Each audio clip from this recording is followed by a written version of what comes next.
আলাইহিস সালাম তখন ছিলেন কি ছিলেন না? কথা বলে এক মনোযোগ দেন, সূক্ষ্ম কথা, সূক্ষ্ম কথা। হযরত আদম আলাইহিস সালাম নবী, আল্লাহ তাআলা চাইলে তো নবী বানাইতে পারতেন। হ্যাঁ নবী আদম, আপনার এক ছেলে আরেক ছেলেকে হত্যা করে লাশ দাফন করতে পারতেছে না, আপনি যা লাশ দাফন শিখায় দেন। আল্লাহ পারতেন? আল্লাহ পাক করেন নাই। কাবিলের উস্তাদ আল্লাহ নবীকে বানান নাই। কাবিলের উস্তাদ আল্লাহ বানাইছেন কারে? বলেন না। কাবিলের উস্তাদ আল্লাহ কারে বানাইছে? কেন নবী থাকতে কাউকে কেন উস্তাদ? তার নবীকে উস্তাদ হিসাবে পাওয়ার জন্য কবর হবে, কপাল কপাল। এই সময়ে কিছু কিছু মানুষ হুমকি ধমকি দেয়, আমাদেরকে থ্রেট দেয় যে আমাদের জানাজা তোমাদের পড়া লাগবে না, আমার বাড়ির জানাজা আমি নিজেই পড়বো। আর তোমরা আইনের জানাজা পড়ার জন্য কপাল লাগে, কপাল।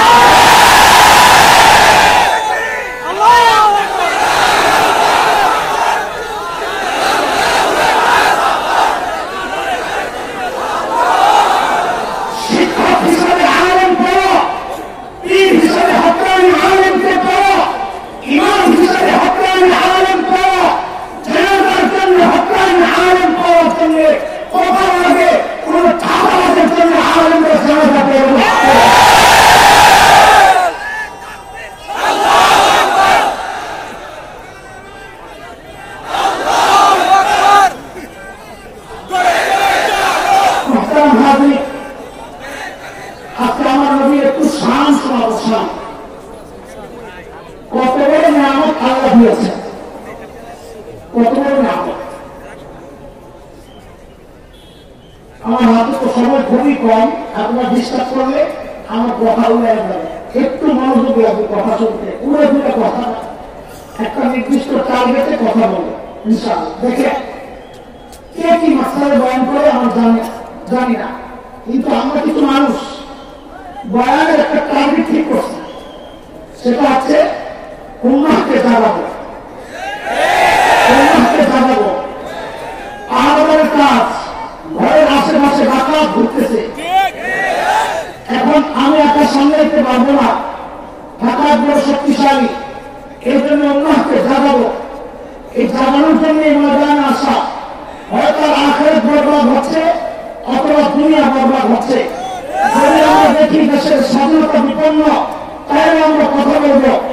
যদি দেখি দিন বিপন্ন, তাহলে আমরা কথা বলবো। এটা আমার কাজ। আমাদের কাবিল কলেজ সাহেব জিজ্ঞেস করছে, আপনারা বয়ান খালি উস্কানিমূলক কথা বলেন। তা আমি বলি, উস্কানি কারে বলে আগে ওটা ঠিক করে। কারণ বহুদিন পর্যন্ত আমি দেখছি খালি খালি বলে যে রাজনৈতিক আলাপ চলবে না, বহু মানে চাকরি গেছে রাজনৈতিক আলাপের জন্য। খবর নেই যে কি রাজনীতির আলাপ, কি আলাপটা করলে রাজনীতির আলাপ হয়। আমি তো ক্ষমতায় যেতে রাজি না। আমরা যদি দৌড়াই এটা বলে কেউ আপনার এমপি বানানো, আমি বলে মাফ চাই, এই কাম আমার দ্বারা হবে না।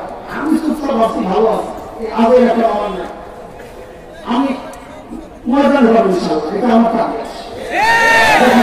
আমার সংসদে আমার টার্গেট না। আমি চাই আমার মৃত্যুর অবস্থায় হোক, যে সংসদের সামনে আমার জানাতে হবে এমপি সাহেব, এটা আমি চাই না। আমি চাই আমার মৃত্যুর অবস্থায় হবে যে আমার লাশ খুঁজে পাওয়া হবে, টুকরা টুকরা হয়ে বিচ্ছিন্ন হয়ে আমার যেন ঝিটা থাকবে। আমি চাই আমার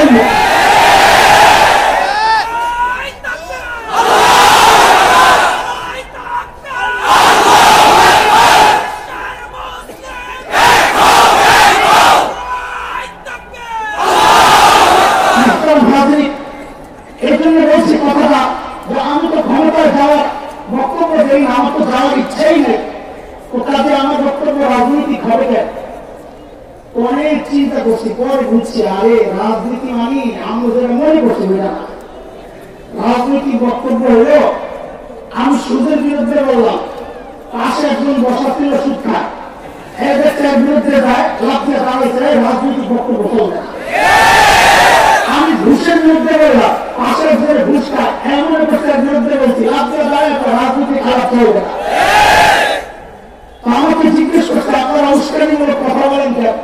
আমি উস্কানি না, সমাজের অসঙ্গতি আন্দোলন দিয়ে ধরা দেওয়া হয়তো আমার জিম্মেদারি। তুমি আতঙ্ক দুর্গম করবো, আমি বলতেও পারবো না, তুমি আমাকে মারতে চাইবে, আমি লড়াচড়া করতে পারবো না। আরে উস্কাই কোনটাকে বলে? আমার সাম্প্রদায়িক উস্কাই কোনটাকে বলে?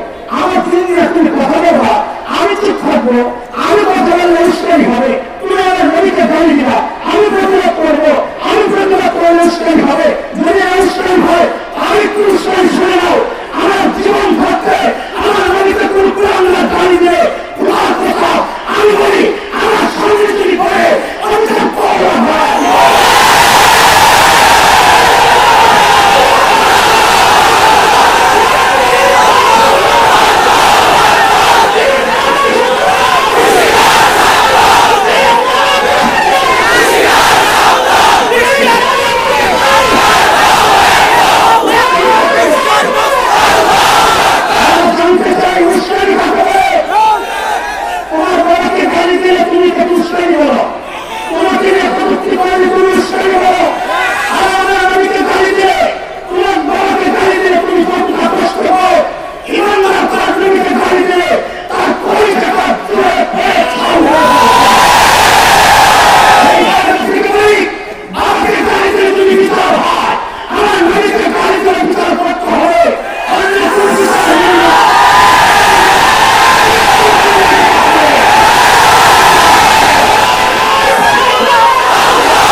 আমি বলতে চাই যে আমাদের বক্তব্যগুলো একটা টার্গেটে আমরা আছি।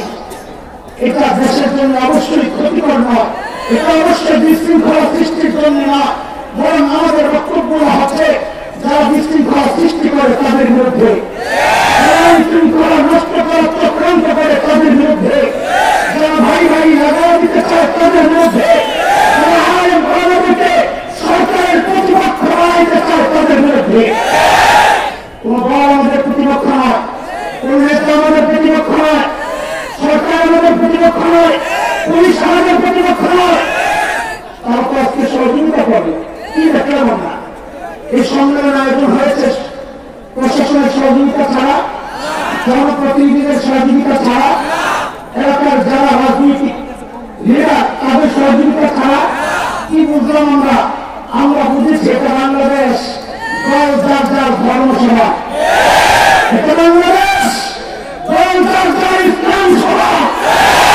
এই জায়গায় কোন কম্প্রোমাইজ নেই, কথা বলে ঠিক না। সবকিছু অভ্যাস করা করে আমাদের আক্রান্ত হবে, অনেকটা হুমকির মুখে থাকবে। এদেশের শেখ মুজিবুর রহমান সন্তানদের বেঁচে থাকতে এটা হতে পারা যায় না।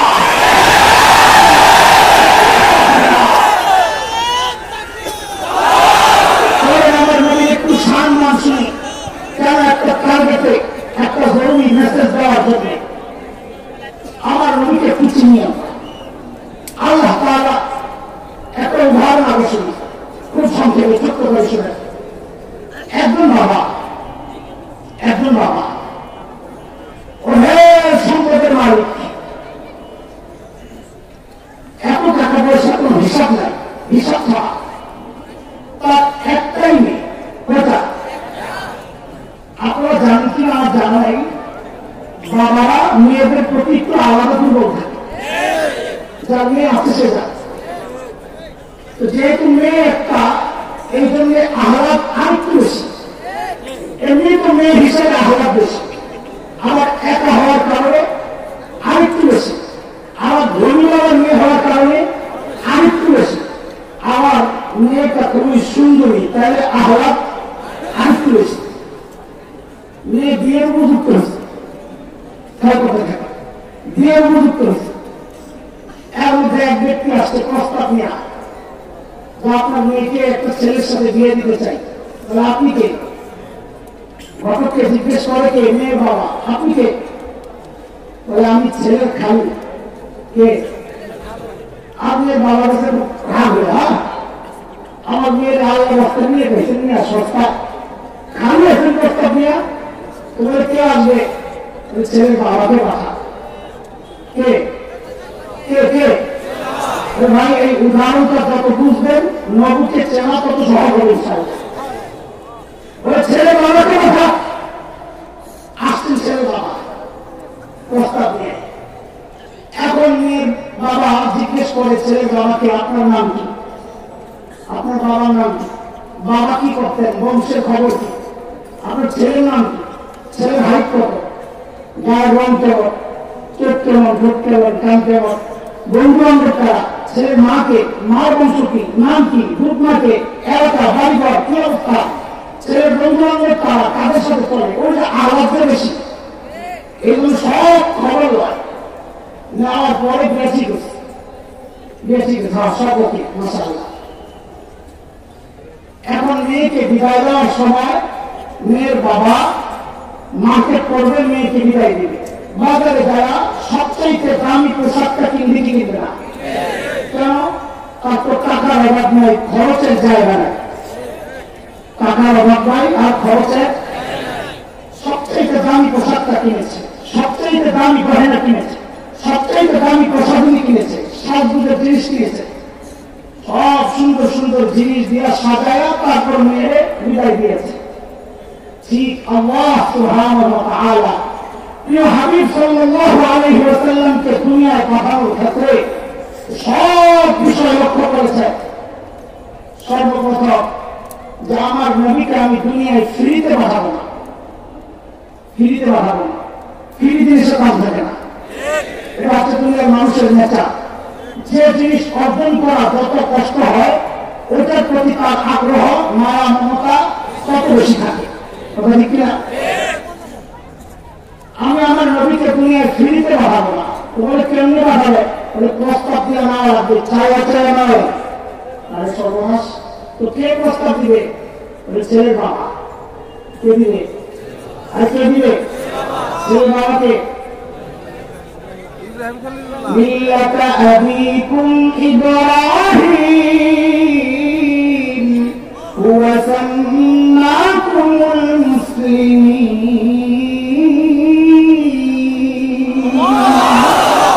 ছেলের বাবাকে। খালিল ইব্রাহিম যখন বাইতুল্লাহ বানান, আল্লাহ খালিলের দিলের মধ্যে কথা ঢেলে দিয়েছে, খালিল আমার এত দামি একটা কাজ আপনি করেছেন খালিল, আমি আপনাকে একটা পুরস্কার দিতে চাই, চান? আপনি আমার কাছে কি চাইবেন? চান? খালিল চিন্তা করেছেন, সারা জীবন আল্লাহর কাছে চেয়ে চেয়ে পাইলাম যাবিহুল্লাহ জামজাম আলা ইসমাঈল। এইবার যেহেতু সুযোগ পেয়ে গেছি, এইবার আর ছোট মোটো কিছু চাইব না। এইবার আল্লাহর কাছে খলিল চাই অবশ্যই, আল্লাহ আমি এইবার চাই আপনার কাছে কৌসারওয়ালা। কোরআনের কথা, রব্বানা বা'থ ফীহিম রাসূলান মিনহুম ইয়াতলু আলাইহিম আয়াতিক ওয়া ইউআল্লিমুহুমুল কিতাবা ওয়াল হিকমাহ ওয়া ইউযাক্কিহিম ইন্নাকা আনতাল আজিজুল হাকীম।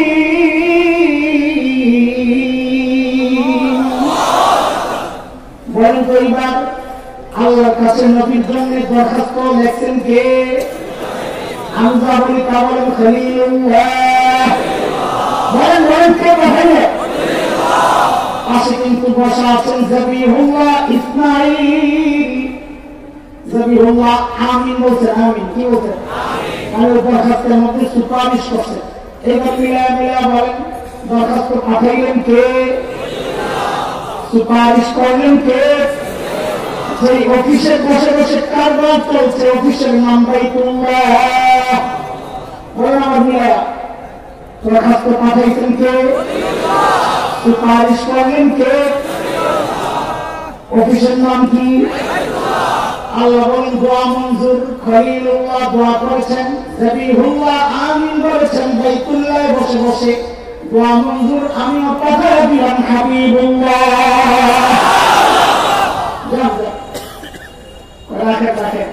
একটু কেন মজমা একটু এলোমেলো হয়ে গেছে, মজমা একটু জমা করি। প্রধান বক্তা আসতেছে, আগের বক্তা বয়ান করতেছে, প্রধান বক্তা আটকে গেছে। চন্দ্র আপনাদের স্পেশাল জায়গা আটকে এখন ফোন দিতে সভাপতি সাথে, ভাই একটু দেরি হইতেছে। সভাপতি এসে আগের বক্তা কানে কানে বলে হুজুর বয়ানটা ছাইলেন না আপনি, আর 10 মিনিট চালায় কোথার প্রশ্ন ভাই কত বড় বক্তা হোক, বয়ান ফিনিশিং দিয়ে দিলে যদি আয়া বলে 10 মিনিট চালায় নেন তো মেজাজটা এত বিগড়ে যায় আমি বলার মতো না। কেন জানেন? এখন এমন কথা হবে লাইনে কথা তো শেষ, এখন এমন কথা হবে যত বড় বক্তা হোক তো পাবলিকও বুঝে যে এখন এলোমেলো কথা আছে। তো পাবলিকের মতো কয়েক শ্রেণী হয়, ওটা অনেক ভাই বলেছেন কয়েক শ্রেণী হয়। এক শ্রেণী চিন্তা করে বলেছে এইসব সব জায়গাটা গ্রহণ করছি খালি করে আপনার। আরেক শ্রেণী চিন্তা করে কি অবস্থানটা সাইডাই। আরেক শ্রেণী আছে দূরে যায় না, সরকারের লেনদেন মানে এর মধ্যে ফোন দিচ্ছে কালিয়া করে মোড়ে ঢুকে গেছে, ভাই আসে বসছি 2 মিনিট। সভাপতি সাহেব ঘোষককে তাড়াতাড়ি ফোন দিয়েছে, একটা তাকবির লাগা কি কথা বলে না, তাকবির লাগা কেন? তো প্রধান বক্তা আয়া বসছে, এলোমেলো মানুষগুলো যেন মজমার মধ্যে তাড়াতাড়ি এসে বসে। ঠিক আল্লাহ তাআলা নবীকে দুনিয়ায় পাঠানোর সময় এই বিষয়টাও লক্ষ্য রাখছে যে মজমা এলোমেলো। নবী ঈসা আল্লাহ ভাই প্রধান বক্তা আসতেছে, আপনি একটু ঘোষণা দিয়ে দেন, নারে তাকবীর আল্লাহু আকবার। প্রধান বক্তার আগমন শুভেচ্ছা স্বাগত। সূরা সাফ আয়াত 6 নবী ঈসা ঘোষণা দিলেন, وَإِذْ قَالَ عِيسَى ابْنُ مَرْيَمَ يَا بَنِي إِسْرَائِيلَ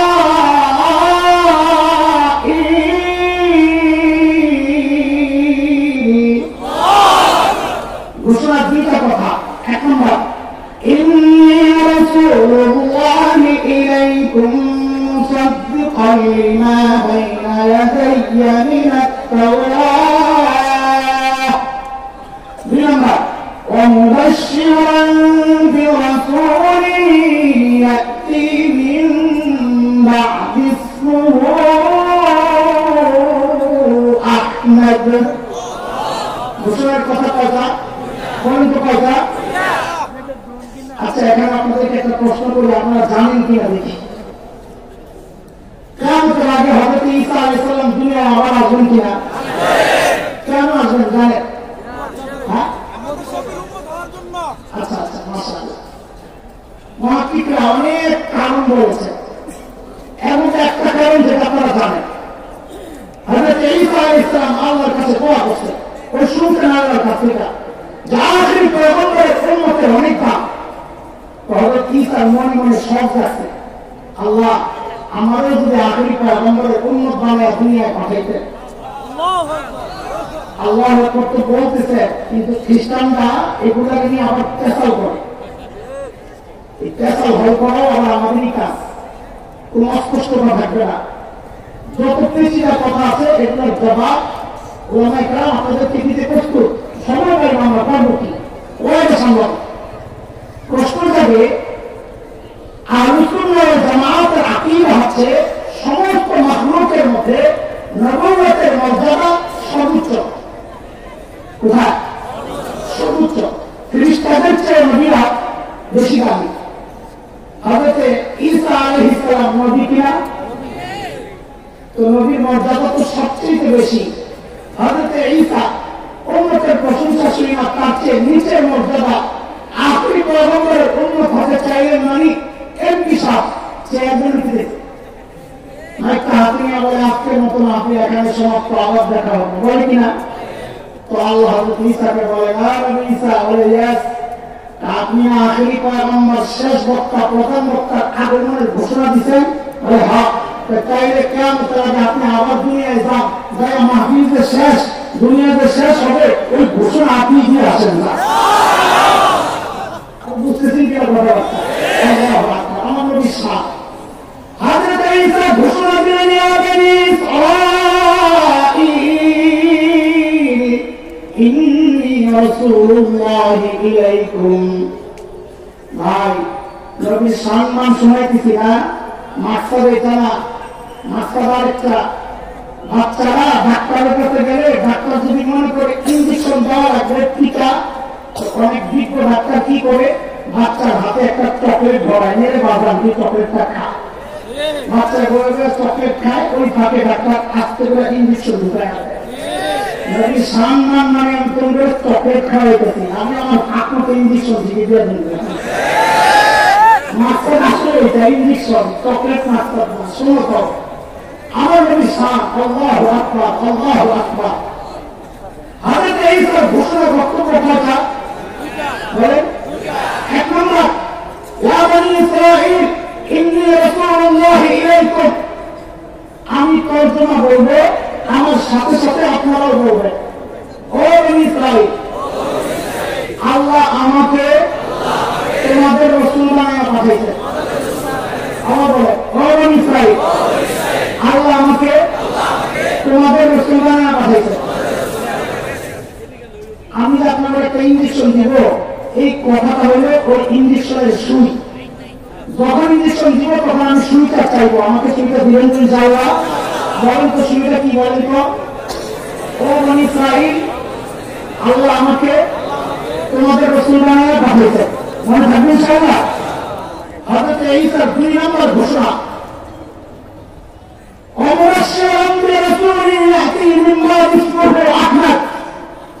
আমার পরে আখরি পয়গম্বর, প্রধান বক্তা আসতেছে, সুসংবাদ তোমাদের জন্য, যার নাম হবে আহমদ সাল্লাল্লাহু আলাইহি ওয়াসাল্লাম।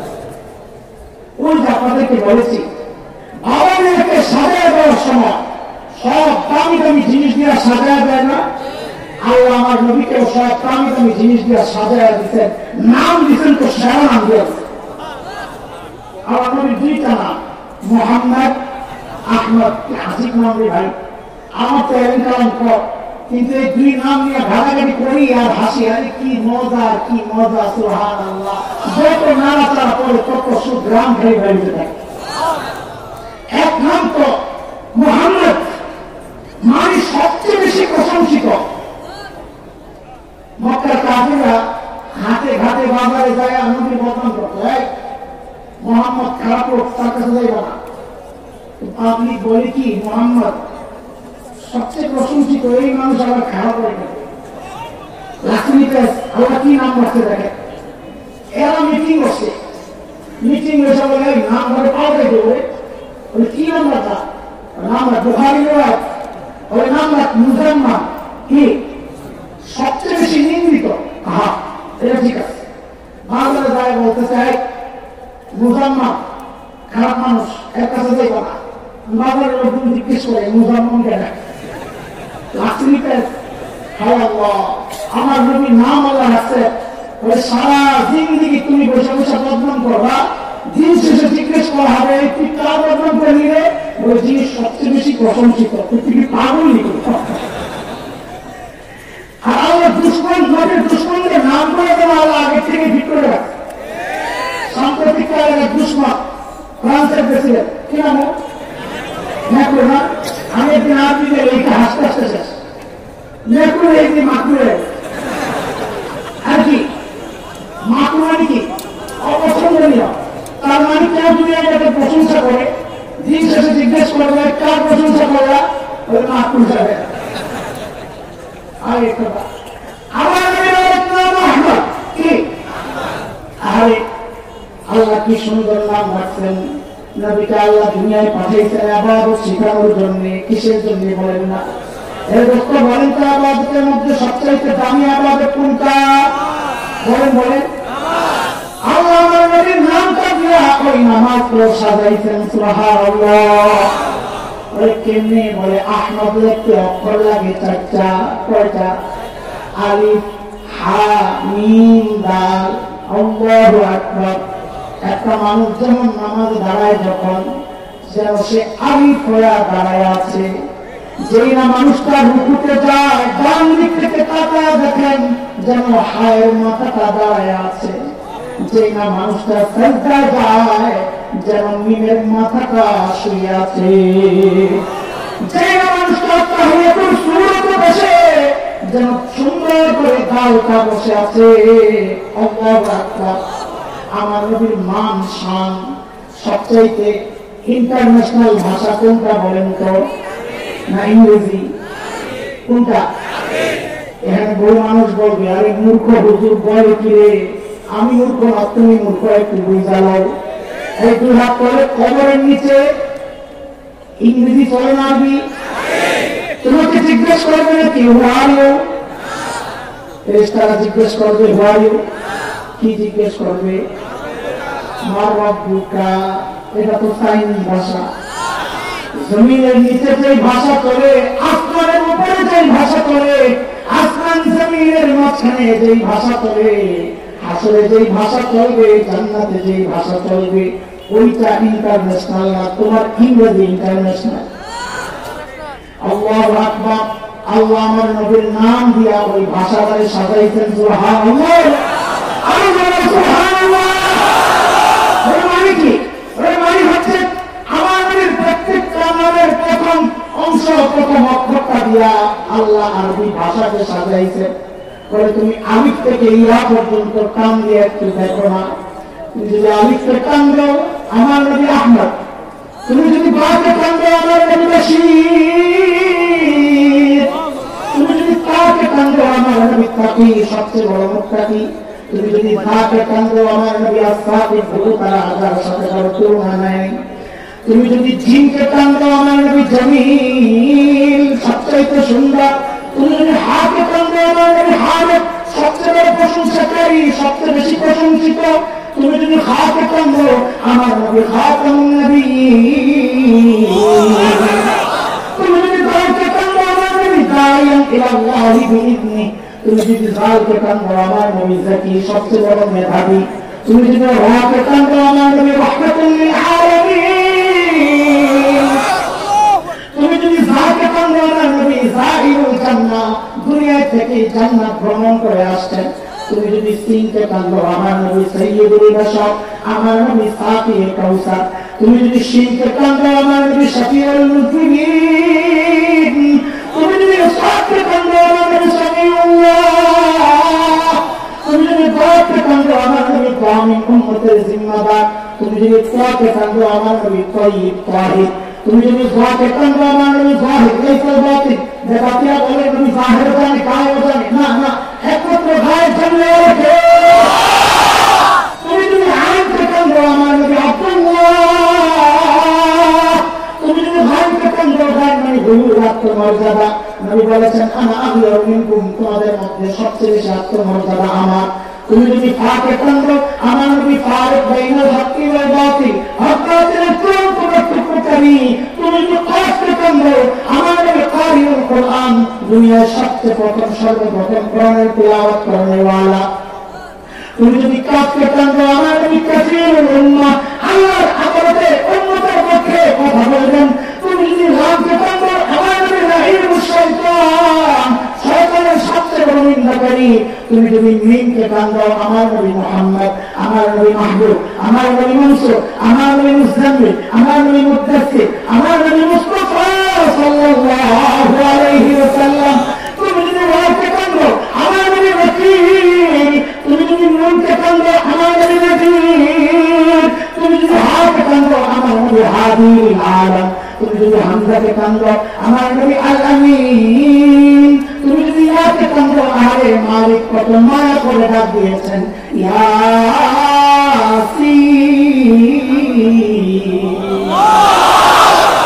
আর নবী ছিল কিছুই ছিল না।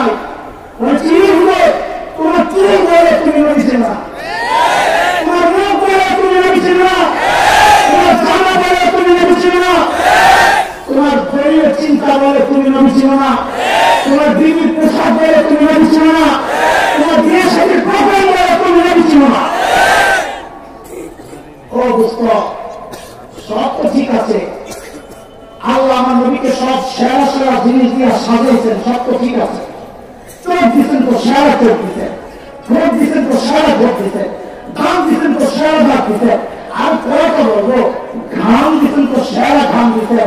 আমার তোমার ঘামের মধ্যে দুর্গন্ধে ভঙ্গে ধারে কাছে কেউ থাকতে পারে না।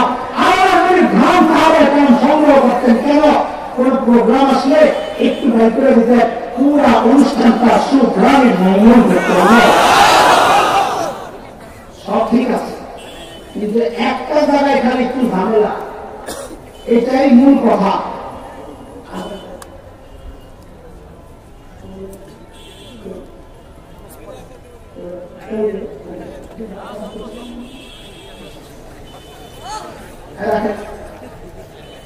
একটা সমস্যা, ওই যে শুরুতে বলেছি, আমার মেয়েকে বিয়ে দেওয়ার সময় দেখে না ছেলের বাড়ি ঠিক আছে কিনা, দেখে দেখে না। আল্লাহ তো সবই ঠিক আছে, সব সেরা সেরা জিনিসই দিলেন, কিন্তু একটা একটু কেমন কেমন লাগতেছে। কোনটারে নবীর আল্লাহ পাঠাইলেন জাজিরাতুল আরবে, তাই না? কেমন বিষয়, বিওয়াদিন গায়রি যারইন ইনদা বাইতিকাল মুহাররাম, বৃক্ষলতাহীন জলশূন্য বালুকাময় জায়গা, এত মায়া করে আল্লাহ তাআলা এমন জায়গায় কেন পাঠাইলেন? যদি কাশ্মীরে পাঠাইতেন এত সুন্দর জায়গা, সুইজারল্যান্ডে পাঠাইতেন এত সুন্দর জায়গা, আল্লাহ এই সমস্ত জায়গায় না পাঠাই নবীকে পাঠাইলেন কই? আরে বলেন না, কোথায় কোথায়? এটা হলো পয়েন্ট আজকের বয়ানের, এটাই হলো আমার ইনজেকশন। খেয়াল করেন, একটু মনোযোগ আছে, একটা জরুরি মেসেজ আপনাদেরকে দিব, ইনশাআল্লাহ মনোযোগ থাকে বুঝবেন। শুধু আনন্দের ব্যাপার না, এটা সব মানুষের, সমস্ত বাংলাদেশিদের ব্যাপার। এটা একটু মনোযোগ দিয়ে আসলে আল্লাহ আমার নবীকে পাঠাইছেন কই? বলেন কোথায়? জাজিরাতুল আরব, মানে আরব দ্বীপ। জাজিরাতুল আরবটা মানচিত্রের মধ্যে যদি দেখেন তো দেখবেন তিন দিক দিয়ে শূন্য পানি, লোহিত সাগর, আরব সাগর, একদিক দিয়ে জমিনের সাথে লেগে আছে, ইরাক, সিরিয়া, জর্ডান, ওই অংশটা লেগে আছে। ঠিক মানব দেহের মধ্যে একটা হাত আছে, হাত, এই হাতের তিন দিকে শূন্য, একদিকে লেগে আছে। হাতটা দেহের মধ্যে ঠিক যেমন দেখা যায়, মানচিত্রের মধ্যে জাজিরাতুল আরবটাকে ঠিক ওই রকম দেখা যায়। এই জন্য ভূবিজ্ঞানীরা জাজিরাতুল আরবকে নাম দিতে জিওগ্রাফিক হাত, এটা মানচিত্রের হাত। এইবার বুঝতে থাকেন আস্তে আস্তে আল্লাহ আমার নবীকে ওই হাতের মধ্যে কেন পাঠাইছেন, এটা বোঝা দরকার।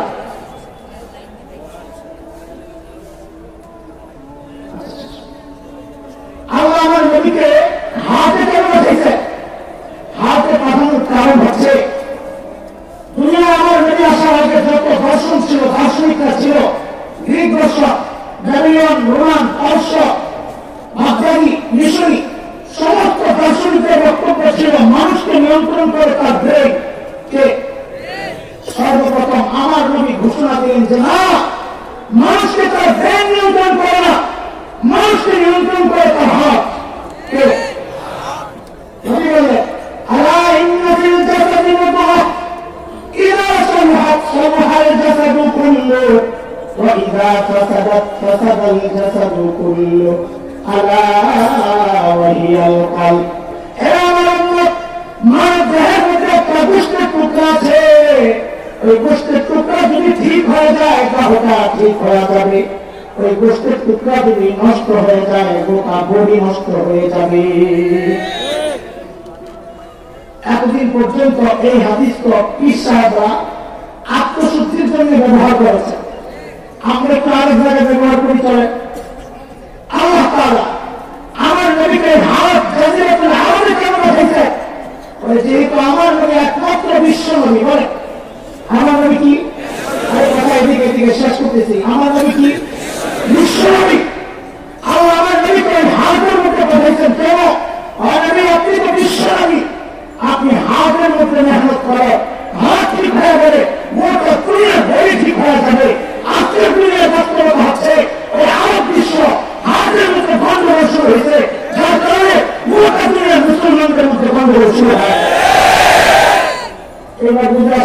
তাহলে আমার নবীকে হাতে কেন বাঁধাইছেন?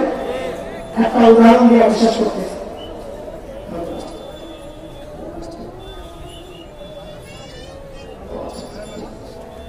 একটা উদাহরণ শুনে, আমাদের একজন বড় মুহাদ্দিস ছিলেন আল্লামা আব্দুল গফফার রাহমাতুল্লাহ আলাইহি, নাম শুনেছেন? হযরত একটা উদাহরণ দিচ্ছে, বড় দারুণ।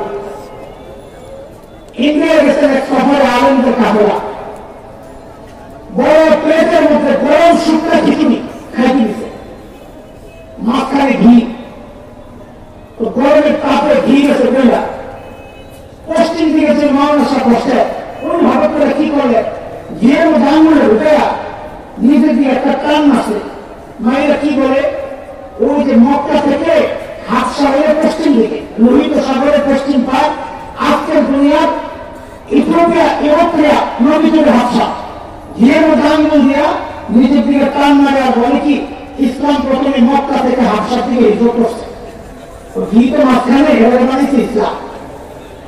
পূর্ব দিকে যেমন খাইতে ঘি তো যাওয়া হাতসায়, উনি তাড়াতাড়ি আঙুল দিয়ে নিজের দিকে মাসে আরেকটা, একবার ইসলাম মক্কা থেকে মদিনার দিকে হিজরত করছে। কারণ ঘি চুষছে হাতসার দিকে মদিনার দিকে। আবুল হাতসাকে সর্বনাশ, ঘি তো আমার খবরে নাই, তাড়াতাড়ি হাতাগুলো বসে ওটা ঘিটারে পুরো খিচুড়ির মধ্যে মারছে। মা কেন বলেন কি, এরপর ইসলাম গোটা দুনিয়া ছড়াই গেছে। এর বুঝতো আল্লাহ তাআলা আমার নবীকে জাজিরাতুল আরব এই জন্য পাঠিয়েছে যেন ইসলাম সমানতালে গোটা দুনিয়ায় ছড়ায় যায়। বুঝে আসছে কথা? বিষয় জানা, বিষয় কি? যুবকরা আশা করো, বাংলাদেশের আকাশে শকুনের আনাগোনা পরিলক্ষিত হচ্ছে। উত্তরবঙ্গ পার্বত্যাঞ্চল হাজার হাজার খ্রিস্টান মিশনারি লক্ষ লক্ষ মুসলমানকে খ্রিস্টান বানাচ্ছে। আমি খুব সংক্ষেপ করছি। আমরা গেলাম দিনাজপুরে দাওয়াতি কাফেলা নিয়ে, খ্রিস্টান মিশনারিরা পুলিশের কাছে নালিশ করেছে ঢাকা থেকে কিছু মৌলবি আসছে, এদের মতিগতি ভালো না, মারামারি আছে। পুলিশ আমাদেরকে ঢাকায়, আপনারা কারা, কেন আসছেন? আমরা বললাম আমরা আমাদের ভাইদেরকে দিন দাওয়াত দিয়ে ইসলামের ফেরত আনতে আসছি। তখন পুলিশ আমাদেরকে একটা প্রশ্ন করেছে, সেটা হচ্ছে, হুজুর একটা কথা বলে, আমরা মুসলমানরা ইসলামের দাওয়াত গোটা দুনিয়ায় দেই, আমেরিকায় দেই, ইউরোপে দেই, চীনে দেই, হ্যাঁ অস্ট্রেলিয়ায় দেই, আফ্রিকায় দেই, আমাদেরকে করতে বাধা দেয় না। খ্রিস্টানরা বাংলাদেশে এসা তাদের ধর্মের দাওয়াত দিলে আমরা কেন বাধা দিই? বুঝে আসছি কথা? আমি যে প্রশ্ন করলাম, এখন অনেকের মাথায় এটা ঘুরতেছে, হওয়া কথা তো ঠিকই আছে। ইসলামের দাওয়াত যদি গোটা দুনিয়ায় চলে, তো খ্রিস্টানদের দাওয়াত বাংলাদেশে কেন চলবে না? কেন চলবে না জানে? এই প্রশ্ন যে করবে সে আসলে তার নবী চিনে নাই। কেন? আমার নবী দুনিয়ায় আসার পর্যন্ত আল্লাহ যত নবী দুনিয়ায় পাঠিয়েছেন তার সাথে তিনটা বিষয় ছিল নির্ধারিত। কথা কথা কথা কথা কোন শেষ কথা। এক নম্বর, ওই নবীর টাইম ছিল নির্ধারিত। কি ছিল? আমার নবী কোন টাইম নির্ধারিত হয়, তিনি কিয়ামত পর্যন্ত নবী। যত নবী দুনিয়ায় আসছে তার অন্তর ছিল নির্ধারিত। হযরত ঈসা নিজে বলেছেন, আজকে বিকৃত বাইবেলের মধ্যে আসছে, হযরত ঈসা বলেছেন আমাকে আল্লাহ বাইতুল মুকাদ্দাস অঞ্চলের একটা নির্দিষ্ট অঞ্চলের জন্য পাঠাইছেন। তিন নম্বর, ওই যে সুরের গাছটি বলেছে কি কি, এবং ইসরায়েল আল্লাহ আমাকে তোমাদের রাসূল বানিয়ে দুনিয়ায় আল্লাহ যত নবী পাঠাইছেন সমস্ত নবীর জন্য তার টাইম ছিল নির্ধারিত। প্রমাণ ওই হযরত ঈসা নিজে বলেছেন, ও ইসরায়েল আল্লাহ আমাকে তোমাদের রাসূল বানিয়ে পাঠাইছেন। আমার নবীকে আল্লাহ কোন নির্দিষ্ট অঞ্চলের জন্য পাঠান নাই, তিনি নির্দিষ্ট কওমের জন্য নবী না। আমার নবীর কোন টাইম নির্ধারিত নাই। এইবার বুঝেন, খ্রিস্টানরা বাংলাদেশে তাদের ধর্মের দাওয়াত কেন দিতে পারবে না? কারণ আল্লাহ হযরত ঈসাকে বাংলাদেশের জন্য নবী বানিয়ে পাঠান নাই। আল্লাহ হযরত ঈসাকে এই যুগের জন্য নবী বানিয়ে পাঠান নাই। আল্লাহ হযরত ঈসাকে মুসলমানদের নবী বানিয়ে পাঠান নাই। তাকে আল্লাহ বনী ইসরাঈলের জন্য নবী বানিয়ে পাঠিয়েছেন। আমরা কেন গোটা দুনিয়া ইসলামের দাওয়াত দেই? কারণ আমরা নবী বিশ্ব নবী, তিনি আমেরিকার নবী। ইসলামের দাওয়াত আমেরিকায় চলবে। আমরা নবী বিশ্ব নবী, তিনি ইউরোপের নবী। ইসলামের দাওয়াত ইউরোপে চলবে। আমরা তো ভালো মানুষ বলে তাদেরকে কিচ্ছু বলি না, কিন্তু এটা সত্য কথা। এই মুসলমান শুনে রাখো, তাদের মতিগতি ভালো না। পূর্ব তিমুরটার সাক্ষী, ওই ইন্দোনেশিয়া থেকে খ্রিস্টানরা বিচ্ছিন্ন করা